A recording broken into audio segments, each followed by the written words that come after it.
दोस्तों नमस्कार। दोस्तों आपका फिर से एक बार हमारे YouTube चैनल में बहुत बहुत स्वागत है। दोस्तों, भगवान राम के भाई शत्रुघ्न जी के प्रहार से घायल शिव भक्त वीरमणि रक्षा के लिए भगवान शिव को पुकारने लगे और तब भगवान शिव की आज्ञा से वीरभद्र ने युद्ध भूमि में आकर त्राही त्राही मचा दिया।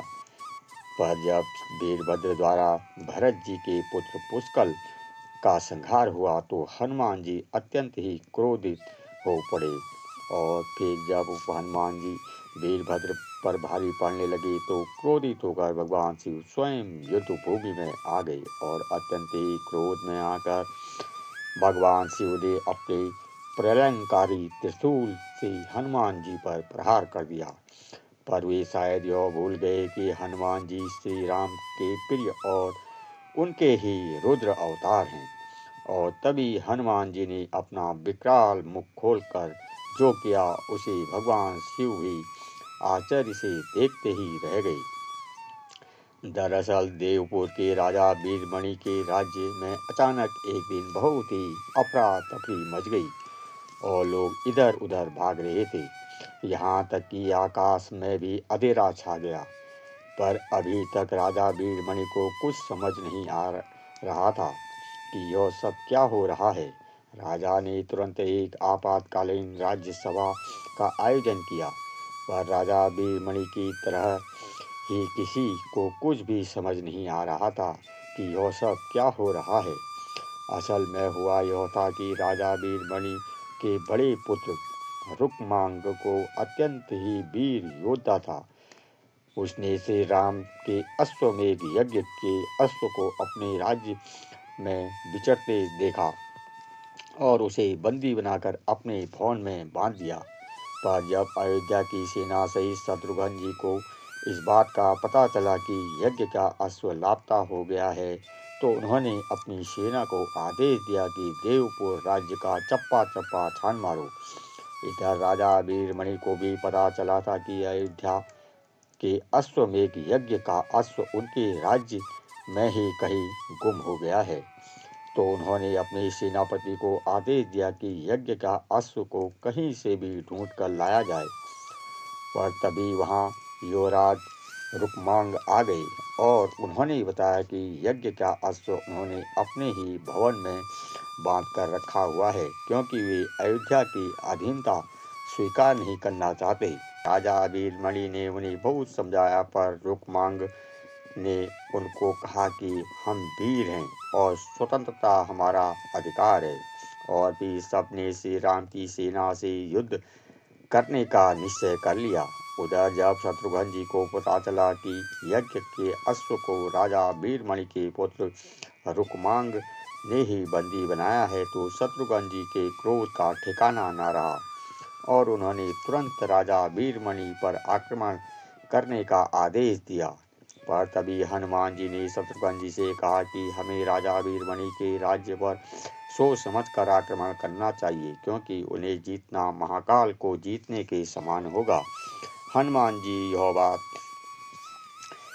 बात सुन शत्रुघ्न जी भरत जी के पुत्र पुलकल सहित सभी योद्धा आश्चर्य से सन्न रह गए। असल में वीरमणि देवपुर के राजा से अधिक भगवान शिव के परम भक्त थे।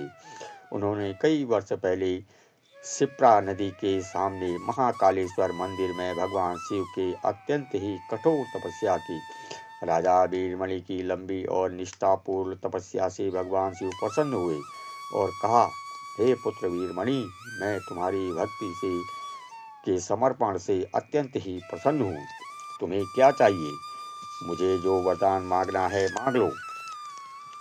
इस पर राजा वीरमणि ने विनम्रता से कहा, हे प्रभु, मुझसे कुछ नहीं चाहिए, पर मुझसे मेरे प्रजा का दुख देखा नहीं जाता। आप बस मेरी प्रजा की समृद्धि और सुरक्षा का ही वरदान दें। इस पर भगवान शिव ने कहा, वीरमणि, मैं स्वयं तुम्हारे राज्य की रक्षा करूंगा।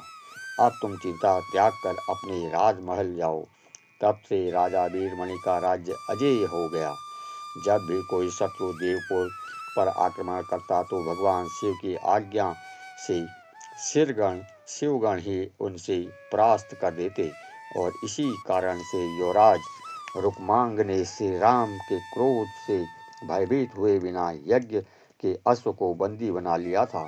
उधर हनुमान जी के समझाने पर शत्रुघ्न जी ने कहा, हम पराजय के भय से कर्तव्य से मुख नहीं मोड़ सकते। और अयोध्या की विशाल सेना ने देवपुर पर आक्रमण कर दिया। हनुमान जी को भगवान शिव द्वारा राजा वीरमणि को मिले वरदान का ज्ञान था, इसलिए उन्होंने युद्ध से पहले संधि का अवसर देने ही उचित समझा। वे राजा वीरमणि के समक्ष पहुंचे और गंभीर स्वर में बोले, हे राजन, आपके पुत्र ने प्रभु राम के अश्व को रोककर बहुत ही बड़ी भूल की है। हम श्री राम की ओर से आपको संधि का अवसर देने आए हैं। आप यज्ञ का अश्व लौटाकर श्री राम से मित्रता कर लीजिए। परंतु वीरमणि ने एक क्षत्रिय होने के नाते इसे अपने गौरव के विरुद्ध बताकर इस प्रस्ताव को ठुकरा दिया और फिर शुरू हुआ वह महायुद्ध जिसका आप सभी को इंतजार था। दोनों सेनाओं के आमने सामने आते ही चारों ओर त्राहिमाम मच गई। हनुमान जी ने जय श्री राम का नारा लगाते हुए अपने असीम बल से वीरमणि की सेना को तिनके की भांति उड़ाना शुरू कर दिया। उधर शत्रुघ्न जी और भरत जी के पुत्र पुष्कल ने बाणों से भीषण प्रहार करना चालू कर दिया और चारों तरफ हाहाकार मच गया। जब वीरमणि के पुत्र रुक्मांग ने पुष्कल को रोकने की कोशिश की तो पुष्कल ने कुछ ही देर में रुक्मांग को घायल कर दिया। वहीं वीरमणि भी शत्रुघ्न जी से नहीं जीत पा रहे थे और जब वीरमणि को लगा कि वे अब युद्ध हार जाएंगे तो उन्होंने कुछ ऐसा किया कि अयोध्या की सेना थर थर कांपने लगी। असल में उन्होंने जैसे ही अपने आराध्य भगवान शिव को अपनी रक्षा के लिए पुकारा तो भगवान शिव का ध्यान भंग हो गया। उन्होंने क्रोध में अपनी एक जटा उखाड़ी और पर्वत पर दे मारी, जिससे वह भयंकर विस्फोट के साथ प्रकट हुए। वीरभद्र भगवान शिव के गर्जना करते हुए वीरभद्र को आदेश दिया, वीरभद्र, मेरे भक्त वीरमणि और उनका राज्य संकट में है। मेरे भक्त पर आक्रमण करने वालों का संहार करके ही लौटना। भगवान शिव की आज्ञा पाकर वीरभद्र युद्ध भूमि में जा पहुंचे और अपनी 6 भुजाओं से प्रलयंकारी शस्त्रों के साथ शत्रुघ्न जी की सेना पर काल बनकर टूट पड़े। वीरभद्र की एक दहाड़ से ही श्री राम की सेना भयभीत होकर भागने लगी। यह देख भरत जी के पुत्र पुष्कल वीरभद्र को रोकने के लिए उनके बीच आ गए, पर एक भयंकर गर्जना के साथ वीरभद्र ने पुष्कल का सर उनके धड़ से अलग कर दिया। इस पर शत्रुघ्न जी का क्रोध में आकर वीरभद्र ने युद्ध करने लगे, पर अंत में वीरभद्र के प्रहार से वे भी मूर्छित हो गए। शत्रुघ्न जी को मूर्छित और पुष्कल को मृत्यु देख हनुमान जी का शांति भंग हो गई और वे प्रलयंकारी तेज में धक धक धक धक दौड़ने लगे। क्रोध में गरजते हुए अपना रूप अत्यंत ही विकराल करने लगे। इसे देख वीरभद्र भी अपना आकार बढ़ाते हुए दहाड़ने लगा। अपनी गदा लेकर हनुमान जी सीधे वीरभद्र के सामने पहुंचे और क्रोध से गरजते हुए बोले, हे वीरभद्र, तुमने प्रभु श्री राम के कार्य में रुकावट पैदा करने का साहस किया है। मेरे प्रभु के भतीजे पुष्कल का वध करके तुमने अपनी मृत्यु को आमंत्रित किया है। इस पर वीरभद्र ने कहा, मैं अपने प्रभु के आदेश का पालन कर रहा हूँ और उस भक्त पर आए संकट को दूर करना ही मेरे धर्म है।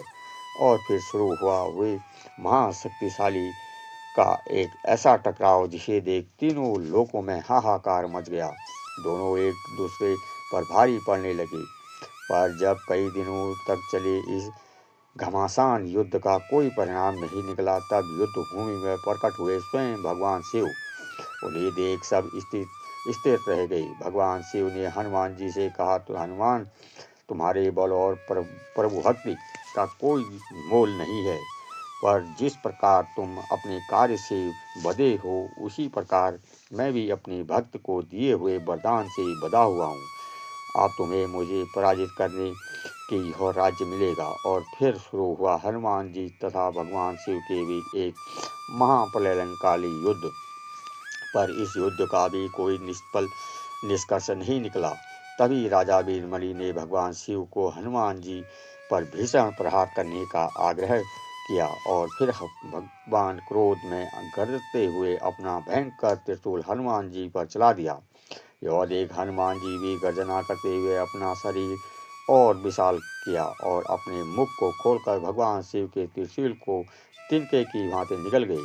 यह देख सब आश्चर्यचकित हो गए और भगवान शिव ने हनुमान जी से अपना त्रिशूल मांगा। इस पर हनुमान जी ने जब उन्हें यह त्रिशूल अपने मुख से निकालकर भगवान शिव को दिया तो हनुमान जी के पराक्रम से प्रसन्न होकर शिव जी ने उन्हें वरदान मांगने को कहा। इस पर हनुमान जी ने पुष्ल के जीवन दान की और शत्रुघ्न जी की मूर्छा से मुक्त का वरदान मांगा और जैसे ही शत्रुघ्न जी तथा पुष्ल का स्वस्थ हो गए, युद्ध पुनः प्रारंभ हो गया।